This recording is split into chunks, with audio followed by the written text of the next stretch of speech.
प्रत्यधिष्ठत्वशाङ्गुलं पुरुष ये वेदगुंसकेशानः यदन्येनातिरोहते एतावानस्य महिमा ततोऽध्यायागस्य पूरुषः पादोऽस्य विश्वभूतानि त्रिपादस्य भवान् पुनः ततो विचिन्त्यावतो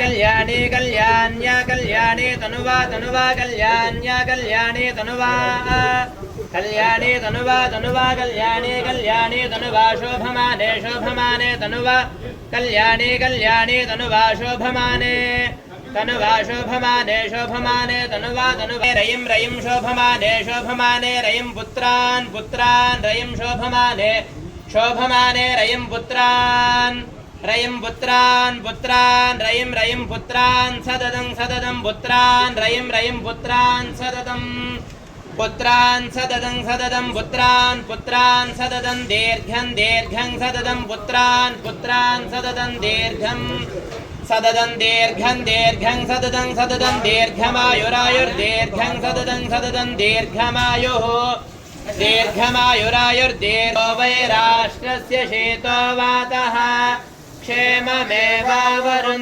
धनं पशुं बहुपुत्रलाभं संवत्सरं दीर्घमायुः श्रीमद्वाञ्छितबलसिद्धरस्तो इष्टकाम्यार्थबलसिद्धरस्तो सकलकार्यं सकलश्रेयो गुरुवृद्धरस्तो राजकीयव्यवहारेण उन्नतोन्नत पदवी स्वीकार अनुग्रह योग्यतेन सकलकार्य सकलश्रेयोभिवृद्धिरस्तो दृष्टिदोष वायुदोष सकलदोष नरघोष निवृत्त्यर्थे सकल कार्य सकल श्रेयो निवृत्तिरस्तु सुस्थिर पालन अनुग्रह आशिष सन्तु मनोवांछित बलसिद्धिरस्तु पुनः पुनः दर्शन प्राप्तिरस्तु सकलाभीष्ट बलसिद्धिरस्तु मनोवांछित बलसिद्धिरस्तु नित्य धर्म कार्यार्थ बलसिद्धिरस्तु।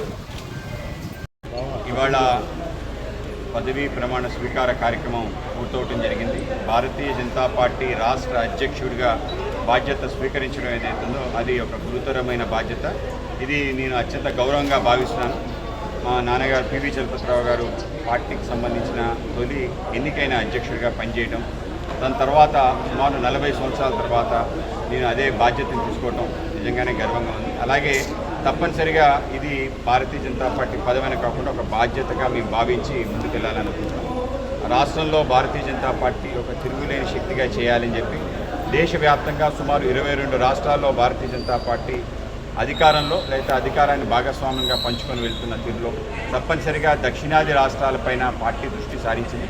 ఆంధ్రప్రదేశ్లో భారతీయ జనతా పార్టీ సంస్థాగతంగా మంచి బలంగా ఉంది. మరింత బలోపేతం చేయడానికి కావలసిన అన్ని వనరులు వినియోగించుకొని కార్యకర్తలందరితో కలిసి ఏదైతే మా నాయకత్వం ఉందో గత అధ్యక్షులు శ్రీనివాస్ వర్మ గారు వీళ్ళందరితో కలిసి అలాగే మా ఎమ్మెల్యేస్ ఎమ్మెల్సీస్ అందరితో కలిసి తప్పనిసరిగా ఆంధ్ర ప్రాంతంలో అంతా కూడా భారతీయ జనతా పార్టీ పట్ల సానుకూలంగా ఉన్న అందరినీ కూడా పెద్ద ఎత్తున చేరికలు చేసుకోవడం, వాళ్ళందరినీ పార్టీలో చేర్చడం ద్వారా పార్టీని బలోపేతం చేయాలని చెప్పి అనుకోవడం జరుగుతుంది. అలాగే రాష్ట్రానికి సంబంధించిన ఏవైతే ముఖ్యమైన పనులు ఉన్నాయో సుమారు 99% కేంద్రం ఏదైతే విభజన హామీలు అలాగే దాని తర్వాత అనేక రకాల ప్రాయోజిత పథకాలు ఈ ప్రాంతానికి ఇవ్వడం జరిగింది. వాటిని పూర్తి స్థాయిలో అమలు చేయడం, అలాగే అతి ముఖ్యమైన మన ఆంధ్ర ప్రాంత జీవనాడి పోలవరానికి సంబంధించిన ఈ అడ్డంకులు ఉన్నాయో అవి తొలగే విధంగా దాని ద్వారా ఏదైతే ఉత్తరాంధ్ర సంబంధించిన ఉత్తరాంధ్ర సుజల స్రవంతి ఆ యొక్క కార్యక్రమాన్ని కూడా ముందుకు తీసుకెళ్లే ప్రయత్నం, ఆ విధంగా వీటన్నిటిని కూడా తప్పనిసరిగా చేయడం జరుగుతుంది. ఇవాళ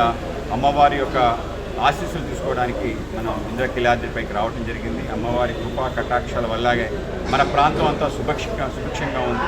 ఆవిడ యొక్క దీవెనలు తప్పనిసరిగా మాకు కావాలి. మేము అమ్మవారి దీవెనల ఆధారంగా ఆ యొక్క శక్తితో ముందుకెళ్ళాలని చెప్పి అనుకుంటున్నాం. అందుకే ఆవిడని దర్శించుకొని ఆవిడ దీవెనలు తీసుకోవడం. భారతీయ జనతా పార్టీలో ఏ పార్టీకి లేని ఒక భిన్న సంస్కృతి.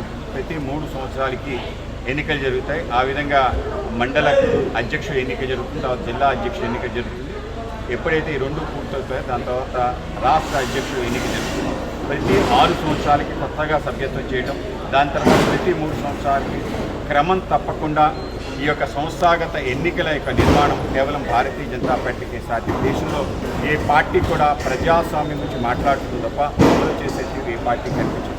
అన్నీ కూడా వ్యక్తి స్వామ్య కుటుంబ స్వామ్య పార్టీ. ఈ నేపథ్యంలో భారతీయ జనతా పార్టీ సిద్ధాంత ఆధారంగా పనిచేసే పార్టీ. ఈ దేశం మొదలు అనే ఆలోచనతో చేసి వెళ్తుంది కనుక ఆ దేశం మొదలు అనే పార్టీకి ఎటువంటి ఇంకా ఏ అభిప్రాయం ఉంటుందో జిల్లా అధ్యక్షులు ఎన్ని కూడా పూర్తి అయిపోయింది. ఆ అధ్యక్షులందరి నేతృత్వంలోని నేను